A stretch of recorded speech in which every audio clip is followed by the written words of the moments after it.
Aku pernah berpikir bahwa cinta hanyalah ilusi yang diciptakan oleh lagu-lagu dangdut lama yang diputar di warung kopi pinggir jalan di Jakarta, sampai hari itu tiba ketika mataku bertemu dengan senyumnya yang seperti lukisan hidup.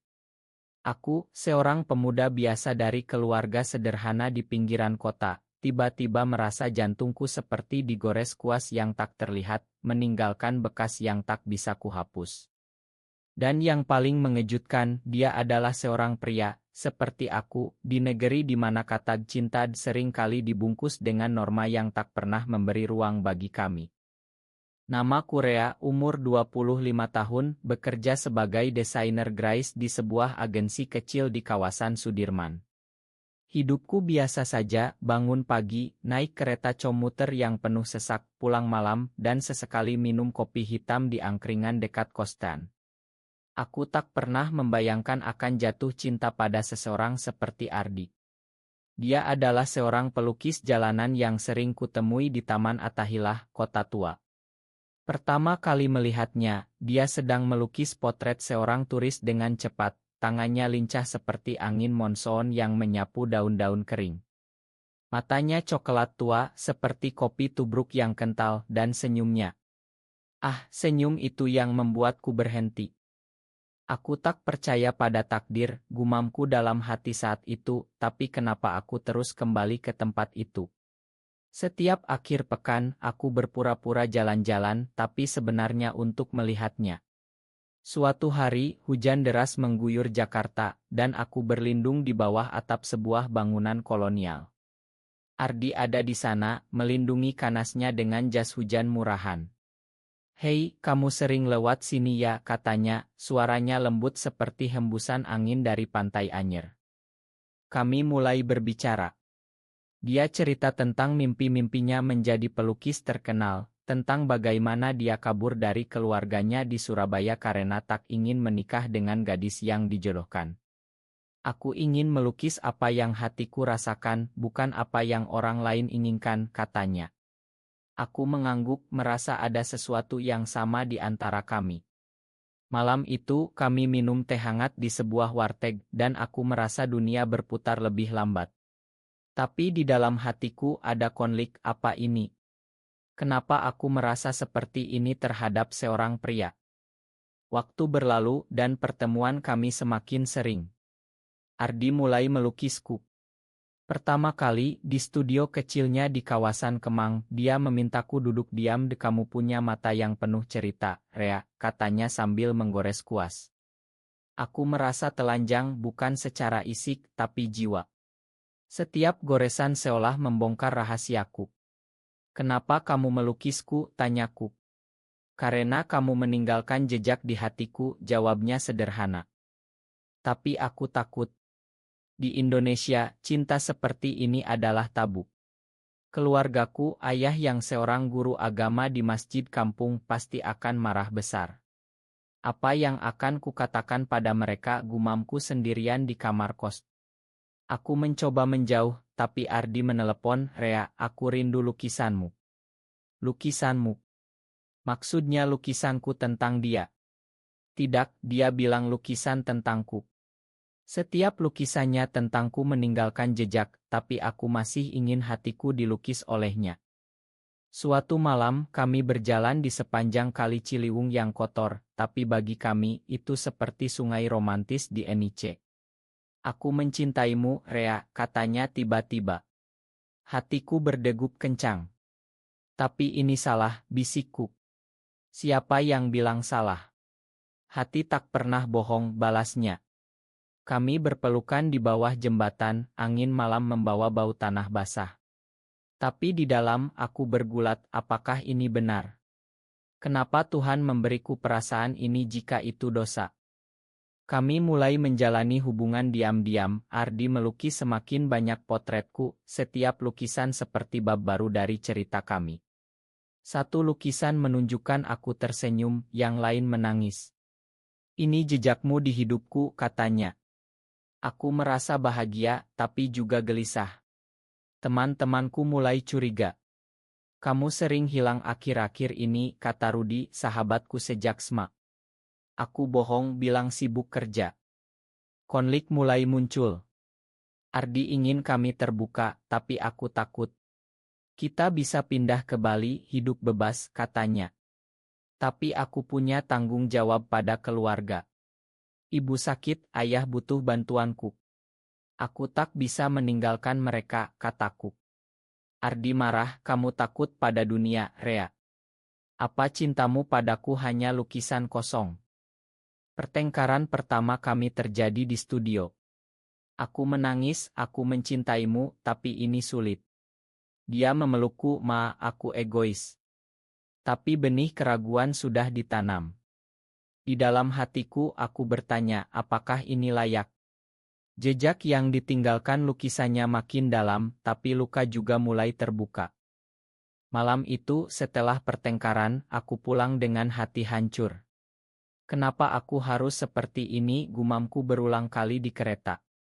Gambar Ardi melukis hatiku muncul di pikiran, tapi sekarang terasa seperti goresan yang menyakitkan. Aku mencoba tidur, tapi mimpi buruk datang. Ayahku memukulku, menyebutku anak durhaka. Bangun pagi aku merasa lebih lelah dari biasanya. Ardi menelepon pagi itu. Rea, makan aku. Ayo ketemu di Monas. Aku ragu, tapi pergi juga. Di sana, di bawah obelisk yang menjulang, dia memberiku sebuah lukisan kecil, kami berdua, tangan bergandengan, latar belakang sawah hijau di Jawa. Ini mimpi kita, katanya. Air mataku menetes. Aku takut, Ardi. Dia memelukku pelan, kita hadapi bersama. Hubungan kami semakin dalam. Kami pergi ke Bandung akhir pekan, menyusuri jalan Braga yang romantis. Di sana Ardi melukis potret kami di sebuah kai kecil. Setiap goresan ini adalah cintaku padamu, katanya. Aku merasa hangat, tapi di dalam, konflik bergolak, bagaimana jika orang tahu? Di Indonesia, undang-undang tak melindungi kami, hanya norma yang menghakimi. Kembali ke Jakarta, masalah muncul. Rudi, sahabatku, melihat kami berdua di sebuah mall. Rea, siapa dia, tanyanya. Aku bohong, teman kerja. Tapi Rudi curiga. Malamnya, dia datang ke kos Teku. Aku tahu, Rea. Kamu. Dengan pria. Matanya penuh kekecewaan. Aku diam, lalu menangis. Iya, Rudi. Aku mencintainya. Rudi marah. Ini salah. Kamu harus berubah. Dia pergi meninggalkanku sendirian dengan hati yang semakin berat. Kenapa teman terbaikku pun tak mengerti, pikirku. Aku menelepon Ardi, menceritakan semuanya. Dia akan mengerti suatu hari, katanya menenangkan. Tapi aku ragu. Jejak lukisan Ardi makin banyak, tapi sekarang bercampur dengan luka dari dunia luar. Beberapa minggu kemudian, Ardi mendapat tawaran pameran di Yogyakarta. Ini kesempatanku, Rea. Ikut aku. Aku ingin, tapi kerjaan menumpuk. Aku tak bisa. Dia kecewa, tapi pergi sendirian. Selama dia pergi, aku merasa kesepian. Setiap malam, aku melihat lukisan-lukisannya di kamar, merindukannya. Apakah ini cinta sejati, tanyaku pada diri sendiri. Ardi kembali dengan cerita sukses. Lukisan tentangmu laku keras, katanya girang. Kami merayakannya dengan makan sate di pinggir jalan. Tapi di balik senyum, ada bayang-bayang. Aku mulai mendengar gosip di kantor. Rea aneh akhir-akhir ini. Hatiku gelisah. Haruskah aku akhiri ini sebelum terlambat? Konflik internal semakin kuat. Aku bertemu dengan seorang ustadz di masjid, berharap jawaban. Cinta seperti itu adalah ujian, anakku. Lawanlah, katanya. Aku pulang dengan hati bimbang. Malam itu Ardi datang. Ada apa, Rea? Kamu jauh. Aku cerita tentang ustadz. Dia marah, kamu percaya omong kosong itu. Pertengkaran lagi. Aku mencintaimu, tapi aku juga mencintai Tuhan, jeritku. Ardi pergi, meninggalkanku dengan lukisan terakhir, aku sendirian, mata penuh air mata. Ini jejakmu, tulisnya di belakang. Aku menangis sepanjang malam, mempertanyakan segalanya. Kenapa cinta ini begitu menyakitkan, gumamku. Tapi di lubuk hati, aku masih ingin hatiku dilukis olehnya, meski luka semakin dalam.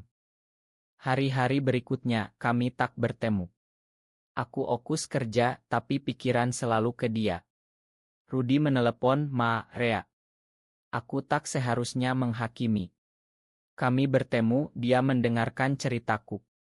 "Aku dukungmu, tapi hati-hati." Hatiku sedikit ringan, tapi rindu pada Ardi semakin besar. Akhirnya, aku pergi ke studionya. "Ardi, aku salah." Dia memelukku, aku juga.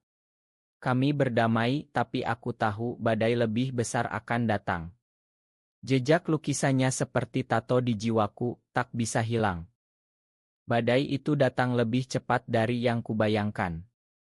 Suatu sore ayah menelepon. "Rea, pulang sekarang. Ibu semakin parah." Hatiku hancur. Ibu menderita diabetes dan sekarang komplikasi. Aku buru-buru pulang ke rumah di Bekasi. Di sana ayah menyambut dengan wajah lelah. "Kamu jarang pulang, anakku." Aku merasa bersalah, tapi di dalam konflik tentang Ardi semakin membara.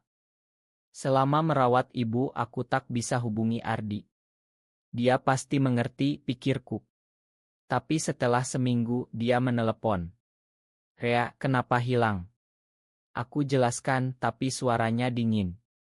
"Kamu selalu punya alasan." Aku marah, ini keluargaku. Kami bertengkar lagi melalui telepon. "Mungkin kita butuh waktu," katanya sebelum menutup. Di rumah, aku merenung. Apakah aku egois? Lukisan Ardi yang kubawa diam-diam, aku pandangi. Setiap goresan seperti pisau yang menusuk hati.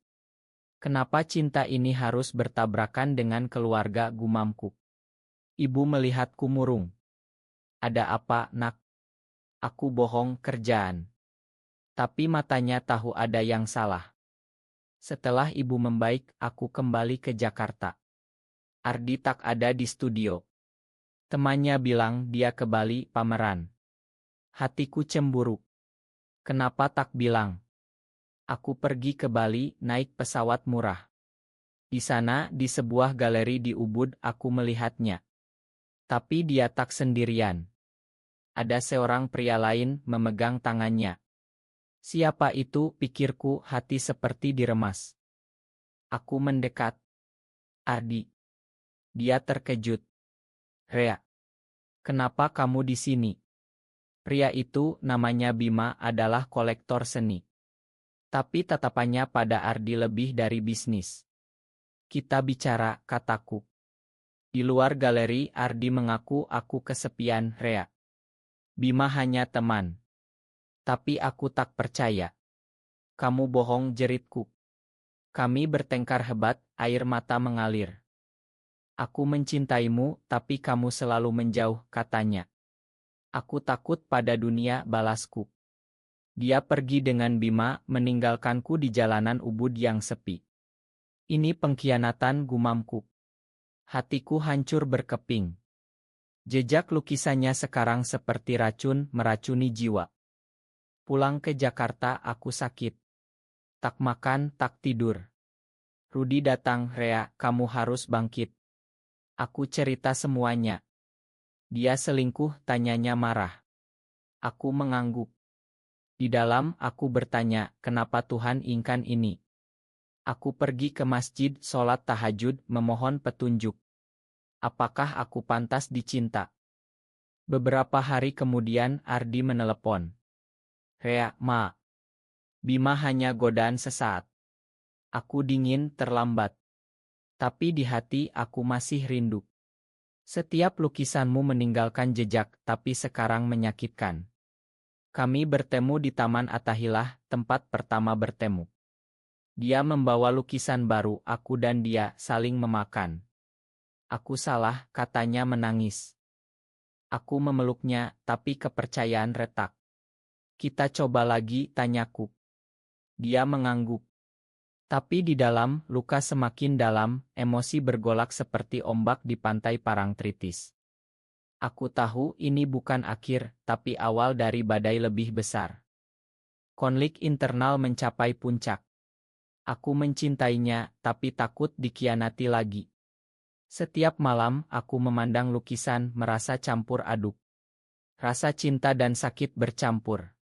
Apakah ini yang namanya cinta sejati, pikirku. Kepercayaan yang retak seperti kanas robek, sulit diperbaiki. Setelah Bali, hubungan kami seperti berjalan di atas es tipis. Ardi berusaha melukis lebih banyak, setiap lukisan seperti permintaan Ma. Ini hatiku untukmu, katanya. Tapi setiap kali melihatnya, bayang Bima muncul.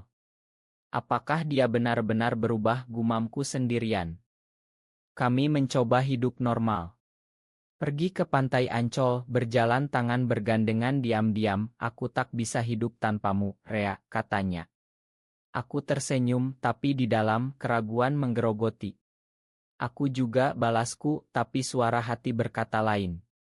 Konflik ini semakin berat, seperti beban yang tak terangkat. Suatu hari, ayah datang ke Jakarta tanpa pemberitahuan. Rea, kita bicara. Di kosteku, dia melihat lukisan Ardi. Siapa yang melukis ini? Kenapa banyak potretmu? Aku panik. Teman, yah. Tapi ayah curiga. Malam itu dia tinggal dan aku tak bisa tidur. Bagaimana jika dia tahu? Pagi harinya, ayah bertanya langsung. Rea, kamu suka pria? Hatiku berhenti. Dari mana yah tahu, tanyaku gemetar. Rudi bilang. Pengkhianatan lagi. Rudi yang kukira mendukung ternyata cerita pada ayah. Dia khawatir padamu, kata ayah. Aku marah, menangis. Yah, ini aku. Aku mencintai Ardi. Ayah shock, wajahnya pucat. Ini dosa anakku. Kamu harus berubah. Dia pergi meninggalkanku dengan hati yang semakin hancur. Kenapa semua orang menentang pikirku? Aku menelepon Rudi, kenapa kamu khianati aku? Dia minta maaf, aku pikir ayah bisa bantu. Tapi luka semakin dalam. Ardi datang mendengar cerita. Kita lawan bersama, katanya. Tapi aku lelah. Mungkin kita pisah. Dia menangis, jangan, Rea. Pertengkaran hebat, barang-barang pecah. Kamu selalu menyerah, jeritnya. Aku pergi, meninggalkannya. Sendirian di kamar, aku memandang lukisan-lukisan. Setiap jejak seperti kenangan pahit. Aku masih ingin hatiku dilukis, tapi oleh siapa, gumamku. Emosi memuncak, aku menangis hingga pagi. Cinta ini terlalu sakit. Beberapa minggu kemudian, aku dengar Ardi sakit. Aku pergi ke studionya, dia demam tinggi. Rea, katanya lemah. Aku merawatnya, hati luluh. Ma, aku takut. Kami berdamai lagi, tapi kali ini dengan janji. Kita terbuka pelan-pelan, katanya. Tapi badai belum berakhir. Keluarga Ardi tahu dari gosip. Ibunya datang dari Surabaya, marah besar. Kamu hancurkan nama keluarga, katanya. Ardi menangis, ibu, ini hatiku. Aku sembunyi, tapi mendengar semuanya. Apakah ini akhir, pikirku. Konflik mencapai klimaks. Aku memutuskan bicara pada ayah. Yah, makan aku. Ayah diam lama, lalu aku tak mengerti, tapi kamu anakku. Air mata mengalir. Bukan penerimaan penuh, tapi awal. Hatiku sedikit lega, tapi emosi masih bergolak. Penerimaan ayah seperti setik cahaya di kegelapan, tapi luka masih menganga. Yah, terima kasih, kataku pelan. Dia mengangguk, tapi hati-hati, dunia keras. Aku kembali ke Ardi menceritakan. Ini kemajuan, katanya girang. Tapi di dalam, aku masih bergulat dengan pengkhianatan Rudi dan Bima. Kami mencoba membangun kembali. Ardi melukis lukisan besar, kami berdua menghadapi badai. Ini cerita kita, katanya. Aku tersentuh, tapi keraguan tetap. Apakah aku bisa percaya lagi, gumamku setiap malam. Suatu hari, Bima muncul lagi. Ardi, aku butuh bicara. Di studio, aku mendengar mereka. Aku masih mencintaimu, kata Bima. Hatiku hancur lagi. Ardi menolak aku dengan Rea. Tapi kenapa tak bilang padaku? Aku konfrontasi. Kenapa dia datang? Ardi jelas dia tak diundang. Tapi kepercayaan retak lagi. Pertengkaran meledak. Kamu selalu tarik ulur, jeritku. Ardi menangis, aku setia. Aku pergi, hati penuh amarah. Ini terlalu banyak. Di jalan aku bertemu Rudi. Ma, Rea. Kami bicara panjang, dia menyesal. Aku salah. Aku makan, tapi luka tetap. Sendirian, emosi memuncak. Kenapa cinta ini penuh pengkhianatan? Aku sholat, memohon kekuatan. Tuhan, tunjukkan jalan. Mimpi datang, Ardi melukis hatiku penuh warna. Bangun, aku sadar, aku masih mencintainya. Aku kembali ke Ardi. Ma, aku takut. Kami peluk, menangis bersama. Kita kuat, katanya. Tapi keluarga Ardi menentang keras. Ayahnya datang, memaksa Ardi pulang. Kamu harus nikah. Ardi tolak, tidak, ayah. Pertengkaran keluarga hebat, aku saksikan dari jauh. Ardi memilihku, tapi kehilangan keluarga. Sakit, Rea. Aku peluk dia, kita punya satu sama lain. Emosi semakin dalam, rasa kehilangan bercampur cinta. Kami pindah ke Bali, hidup sederhana. Ardi melukis, aku kerja remote. Tapi bayang masa lalu menghantui. Apakah ini bahagia, pikirku. Suatu malam, Ardi sakit parah. Ke rumah sakit, diagnosis stres akut. Kamu terlalu memendam, kata dokter. Di rumah sakit, aku menangis. Jangan tinggalkan aku. Ardi bangun, aku tak akan. Saat itu aku sadar, cinta ini layak diperjuangkan meski penuh luka. Di Bali, di bawah langit biru, kami mulai menyembuhkan luka. Ardi pulih pelan, lukisannya semakin indah. Setiap lukisan ini adalah penyembuhan, katanya. Aku mengangguk, hati mulai tenang. Tapi di dalam konflik terakhir muncul, apakah kami bisa bertahan? Suatu hari, ayahku datang. Rea, aku pikirkan ulang. Kami bicara panjang di pantai. Aku tak setuju, tapi aku cintaimu. Air mata mengalir. Ardi bergabung, ayah memandangnya. Jaga anakku. Itu penerimaan kecil, tapi berarti. Keluarga Ardi juga melunak. Ibunya menelepon, pulanglah, kami rindu. Ardi menangis, terima kasih, Bu. Kami pulang ke Surabaya, bertemu mereka. Bukan mudah, tapi dialog terbuka. Cinta adalah cinta, kata ayah Ardi akhirnya. Rudi minta ma lagi, kami berteman kembali. Aku belajar banyak. Hidup kami mulai stabil. Ardi pameran besar di Jakarta, lukisan tentang perjuangan kami. Ini cerita kita, katanya di pembukaan. Aku bangga, hati penuh. Tapi di puncak, aku renung, setiap lukisanmu tentangku meninggalkan jejak, luka dan cinta. Tapi aku masih ingin hati aku dilukis olehmu, kataku pada Ardi suatu malam. Dia tersenyum, selamanya. Kami hidup bersama, di negeri yang pelan-pelan berubah. Bukan akhir bahagia sempurna, tapi personel, kami belajar memakan, mencinta tanpa syarat. Jejak itu menjadi kekuatan bukan luka. Dan di hati, lukisan kami abadi.